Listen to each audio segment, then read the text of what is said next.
Good morning बच्चों। आज हम रुधिर से ही संबंधित एक नया टॉपिक पर चर्चा करेंगे और उसे जो नाम है उसका वो है ब्लड क्लॉटिंग, रुधिर का थक्का।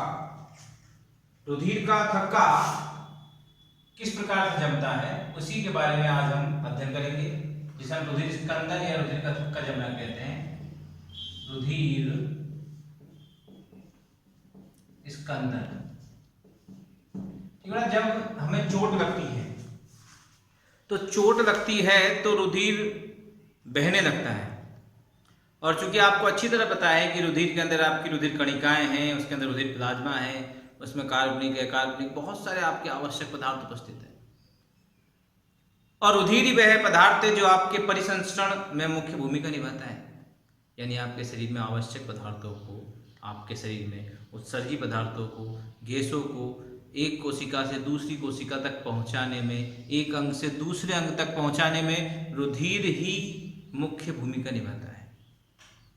ऐसे में यदि चोट लगने पर आपका रुधिर बहने लगेगा तो निश्चित तौर पर आपकी समस्त जैविक क्रियाएं रुक जाएगी और आपकी मृत्यु हो जाएगी। तो इसके लिए आपके शरीर में एक सिस्टम बनाया गया है, एक तंत्र बनाया गया है। जब आपको चोट लगती है तो कुछ समय बाद 10 से 12 मिनट 10 to 12 मिनट्स में आपका जो ब्लड है वो बहना रुक जाता है, वहां एक क्लोट बन जाता है और उसकी वजह से आपको रुधिर की हानि नहीं होती है। तो चोट लगने पर रुधिर का जमना या रुधिर का थक्का बनना रुधिर स्कंदन कहलाता है, रुधिर क्लोटिंग कहलाता है। और इसको प्रारंभ करने में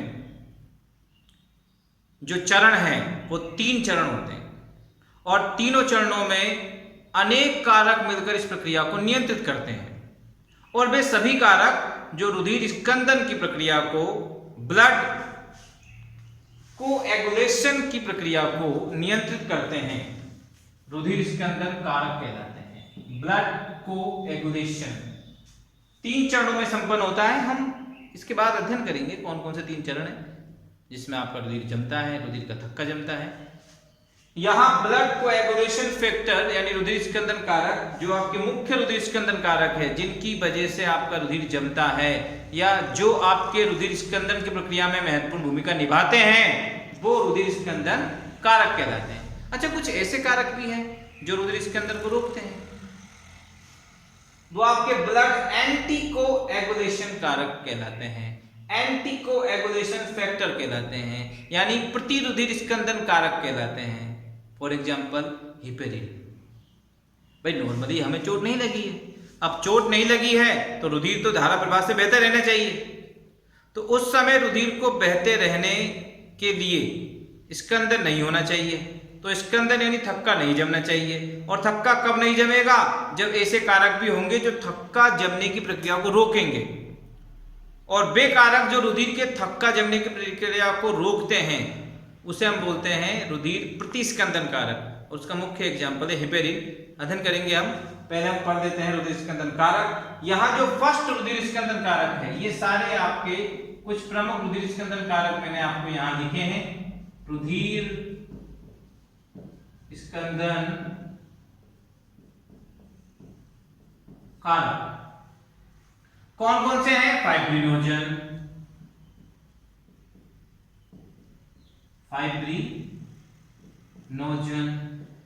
ये क्या है? एक घुलनशील रुधिर प्रोटीन है जो आपके रुधिर में बहता रहता है, फाइब्रिनोजन। फर्स्ट आपको रुधिर स्कंदन कारक फर्स्ट, इसको हमने बोला है फाइब्रिनोजन। उसके बाद है आपका प्रोथ्रोम्बिन, ये सेकंड है आपका, तो प्रोथ्रोम्बिन।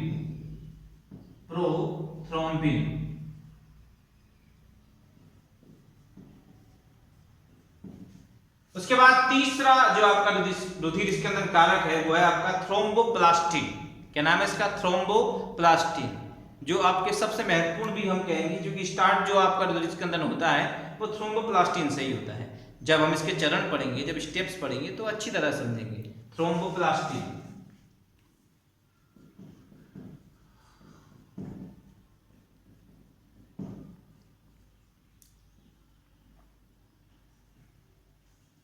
उसके बाद जो चौथा है आपका Ca+2 है।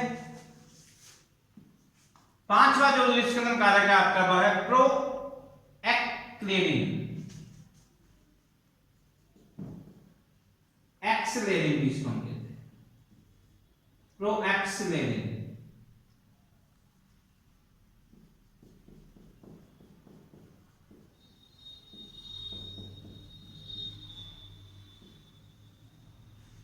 छठा आपका प्रो हटा दीजिए, एक्सिलेरिन।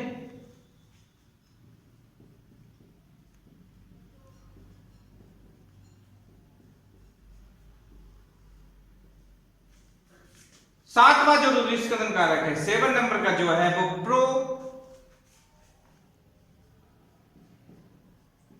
कन्वर्टिन।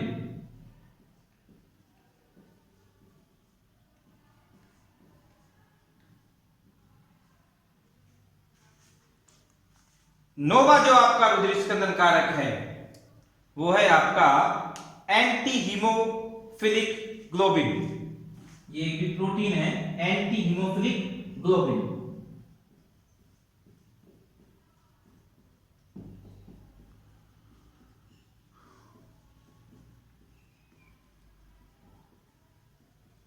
इसी प्रकार से आपका क्रिसमस फैक्टर है, स्टुअर्ट पावर है, थ्रोम्बोप्लास्टिन एंटीसीडेंट है, हैगमैन कारक है, फाइब्रिन है। फाइब्रिन और फाइब्रिनोजन। फाइब्रिन तो है आपका जो अघुलनशील प्रोटीन है, और फाइब्रिन जो है फाइब्रिनोजन जो है वो है आपका घुलनशील प्रोटीन, और फाइब्रिन जो है वो अघुलनशील प्रोटीन है। ये दोनों ही आपके ज्यादा महत्वपूर्ण है समझने के लिए। थ्रोम्बोप्लास्टिन है, तो हम देखते हैं रुधिर स्कंदन की जो प्रक्रिया है उसके कारक तो हमने समझ लिए हैं। तो जिसमें क्या था आपका fibrinogen, prothrombin, thromboplastin, proaccelerin, Ca+2, accelerin, proconvertin, anti haemophilic globin, Christmas factor, Stuart power, thromboplastin antecedent, Hageman factor, fibrin. अब हम बात करें कि जब भी हमें चोट लगती है तो 10 से 15 मिनट में अप्रोक्सली आपका रुधिर का थक्का जम जाता है। तो उसमें क्या होता है बेटा, चोट लगने पर आपके जो रुधिर के जो एक कणिका है जिसे हम बोलते हैं थ्रोम्बोप्लास्टिन या प्लेटलेट, ये जो प्लेटलेट है वो टूटती है। और प्लेटलेट के टूटने से बेटा क्या होता है, जब आपकी प्लेटलेट टूटती है तो क्या होगा, आपके ऊतक नष्ट होंगे। ऊतक नष्ट होंगे, प्लेटलेट टूटेंगे तो क्या होगा, थ्रोम्बोप्लास्टिन का स्रावन होगा ऊतकों के नष्ट होने से। यहां पर रुधिर स्कंदन कारक 10 और रुधिर स्कंदन कारक 7, ये जो थ्रोम्बोप्लास्टिन आया है, ये जो प्लेटलेट्स टूटे हैं, इसकी वजह से यहां प्रोथ्रोम्बिनेज या प्रोथ्रोम्बिन सक्रियक का निर्माण होता है। यहां इसे हम क्या कहते हैं, प्रोथ्रोम्बिनेज। प्रोथ्रोम्बिनेज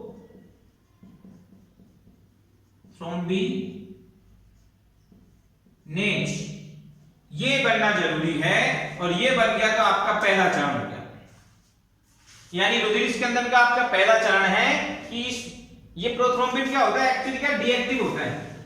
मतलब ये प्रोथ्रोम्बिन जो है वो निष्क्रिय है, डीएक्टिव है, आपके ब्लड में ही उपस्थित है।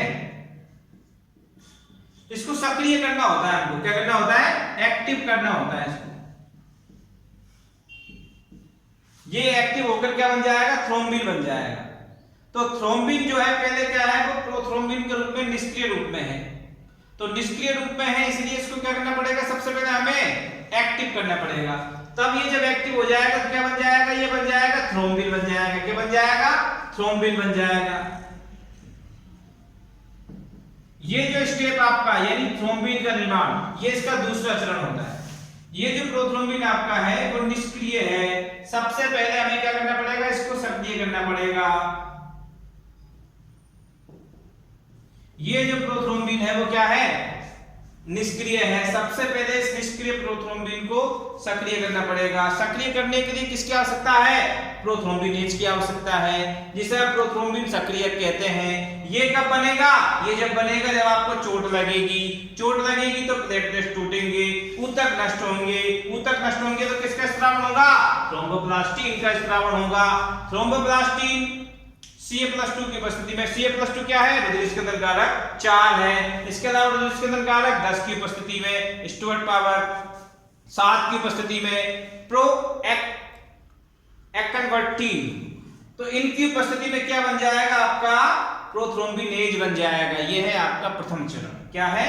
First step of blood clotting जो है वो यह है कि प्रोथ्रोम्बिनेज का निर्माण होना या प्रोथ्रोम्बिन सक्रियक का निर्माण होना। जैसे ही प्रोथ्रोम्बिन सक्रियक बन जाएगा, प्रोथ्रोम्बिनेज बन जाएगा, तो वहां जो आपका रुधिर है, वहां जो उपस्थित आपका प्रोथ्रोम्बिन है वो एक्टिव हो जाएगा और थ्रोम्बिन में परिवर्तित हो जाएगा। और जब तक ये थ्रोम्बिन में परिवर्तित नहीं होगा तब तक जो आपके रुधिर में जो आपका फर्स्ट कारक भी है फाइब्रिनोजन, जो है क्या है? फाइब्रिनोजन। ये क्या घुलनशील होता है? घुलनशील का मतलब सोल्यूबल रहता है, मतलब ये घुला रहेगा उसके अंदर। किसके अंदर? आपके ब्लड में ये प्रवाहित रहेगा आसानी के साथ, क्योंकि सोल्यूबल उसके अंदर घुलनशील है। तो ये फाइब्रिनोजन आपका घुलनशील अवस्था में रहता है जब तक थ्रोम्बिन नहीं बनता है। लेकिन जैसे ही थ्रोम्बिन बन जाता है तो वहां जो घुलनशील प्रोटीन है, कौन?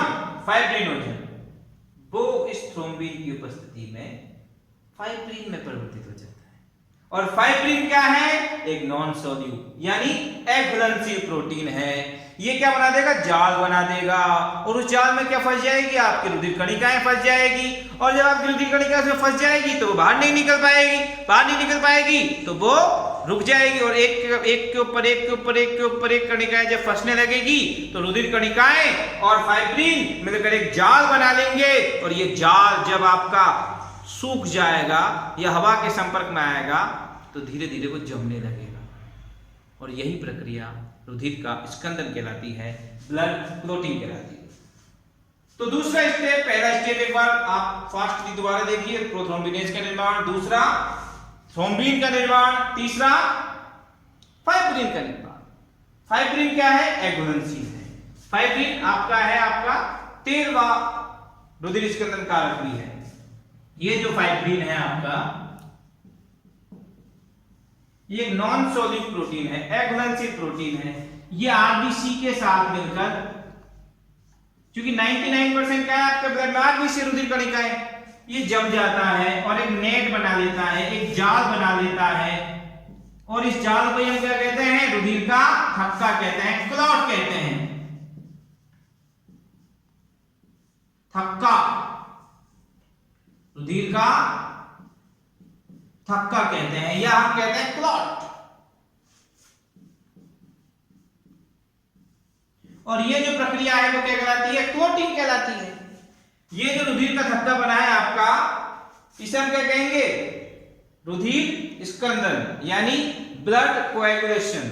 और इसको नियंत्रित करने वाले जो कारक है उन्हें बोलेंगे ब्लड कोएगुलेशन फैक्टर, रुधिर स्कंदन कारक। कौन कौन से होते हैं? Fibrinogen, prothrombin, thromboplastin, proaccelerin, Ca+2, accelerin, proactin, anti haemophilic globin, Christmas factor, Stuart power, thromboplastin, antecedent, Hageman कारक, फाइब्रिन। 3 चरण होते हैं, प्रथम, द्वितीय, तृतीय, फर्स्ट, सेकंड, थर्ड। फर्स्ट में क्या होगा? प्रोथ्रोम्बिन का निर्माण, प्रोथ्रोम्बिनेज का निर्माण होगा, प्रोथ्रोम्बिन सक्रियक का निर्माण होगा। सेकंड में क्या होगा? ये प्रोथ्रोम्बिनेज इस निष्क्रिय प्रोथ्रोम्बिन को क्या कर देगा? सक्रिय प्रोथ्रोम्बिन, जो निष्क्रिय है आपका प्रोथ्रोम्बिन, उसको क्या कर देगा? सक्रिय थ्रोम्बिन में कन्वर्ट कर देगा। ये सक्रिय थ्रोम्बिन तीसरे स्टेप में क्या करेगा? घुलनशील प्रोटीन को अघुलनशील प्रोटीन में कन्वर्ट कर देगा, यानी फाइब्रिनोजन को फाइब्रिन में कन्वर्ट कर देगा। और ये फाइब्रिन चूंकि अघुलनशील है, जमता नहीं है, बहता नहीं है धारा प्रवाह के साथ, तो क्या होगा? आपकी जो आरबीसी जो है उसके अंदर फंस जाएगी रुधिर कणिकाएं, और धीरे धीरे आपकी जो फाइब्रिन है और बहुत सारे रुधिर कणिका मिलकर एक नेट बना लेगी, एक जाल बना लेगी, और हवा के संपर्क में आने पर वो क्या हो जाता है? थोड़ा सख्त हो जाता है, तभी क्या कहलाता है? क्लॉट कहलाता है, रुधिर का थक्का कहलाता है। और यह प्रक्रिया रुधिर स्कंदन, ब्लड कोएगुलेशन कहलाती है। सामान्यतया इसकी जो टाइमिंग है, इसका जो समय है 10 से 12 मिनट होता है, लेकिन कई व्यक्तियों में क्या होता है? रुधिर का थक्का बनता ही नहीं है, चोट लगने के कई घंटों बाद तक रुधिर बहता रहता है। इसका कारण जो होता है वो एक आनुवंशिक विकार है। इस रोग को बोलते हैं हीमोफीलिया, और इसके बारे में हम पढ़ेंगे जब हम आनुवंशिक रोगों के बारे में अध्ययन करेंगे। ओके, मैंने आपको पहले बताया था, आप एक नोट्स तैयार कीजिए और इनको आप नोटबुक में नोट भी करते जाइए। Okay, thanks.